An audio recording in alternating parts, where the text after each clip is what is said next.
Welcome to Roma village টুই। দেখো সকাল সকাল গিয়ে সব রকমের শাক তুলে নিয়ে চলেছি। সব রকম বলতে 7 রকমের শাক। আজকে হচ্ছে 7 শাক ভাজা খেতে হয়। দিয়ে শাকগুলো কেটে নিয়েছি, দিয়ে তারপর রান্না আমি দিয়েছি রান্না বসিয়ে দিয়েছি। তাড়াতাড়ি সকাল সকালে একটু রান্না বসিয়ে দিয়েছি আজকে।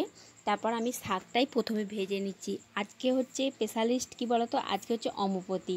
আজকে তাই আমাদের এখানে 7 শাক ভাজা খেতে হয়, পায়েস খেতে হয়, আম খেতে হয়, বাঙালির যত নিয়ম জানো তো। তারপর দেখো এখানে শাকগুলো আমি ভেজে নিয়েছি, শুকনো ভালো ঝরঝরে করে ভেজে নিয়েছি। তারপরে দেখো এখানে হচ্ছে আলু আর ঝিঙ্গে আর ঢ্যাঁড়স আর কাঁঠাল দানা কেটে নিয়ে তারপর আমি তরকারিটা বানিয়ে নিচ্ছি। চচ্চড়ি করেছি এটা শুকনো শুকনো করে। তারপরে এইদিকে মাছটাকেও আমি ভেজে নিচ্ছি। জলটা গরম হলে তারপর চালটা তুলবো হাঁড়িতে ওইদিকে।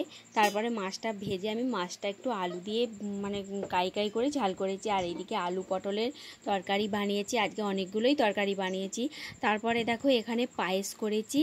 আজকে পায়েস খেতে হয় আগেই বলেছি, পায়েস করেছি। আর এদিকে আম কেটেছি, দিয়ে আমরা দুপুরে খেতে বসে গেছি। দিয়ে খাওয়া দাওয়া করে আজকে একটু ইচ্ছা আছে বিকালে একটু ঘুরতে যাব।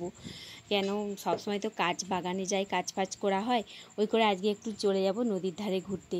ওরা ছেলেরা সব পড়তে চলে গেছে বিকালে, আমি আর তোমাদের দাদা ভাই চলে এসেছি নদীর ধারে ঘুরতে। তারপর এসে একটু বাঁধের মধ্যে বসলাম, ভালোই হাওয়া দিচ্ছিল। তারপর একটু গরম মানে হাওয়া দিচ্ছিল খুবই, কিন্তু একটু দেখলাম যে ওখান দিয়ে একটু ঠান্ডা বরফ যাচ্ছিল, বরফ কিনে খাচ্ছি। ভালোই লাগছে ভিডিওটা। যদি ভিডিও ভালো লেগে থাকে তো লাইক করো, কমেন্ট করো, শেয়ার করো, পাশে থেকেও আরও নিত্য নতুন ভিডিও পাওয়ার জন্য। তারপরে দেখো বাড়িতে এসে দেখি ওদের কাকু এসেছে, ওদের জন্য পকোড়া নিয়ে এসেছে। তারপর ওরা পকোড়া খাচ্ছে। দেখো আমি ভিডিওটা এই পর্যন্তই করলাম, এখানেই শেষ করলাম।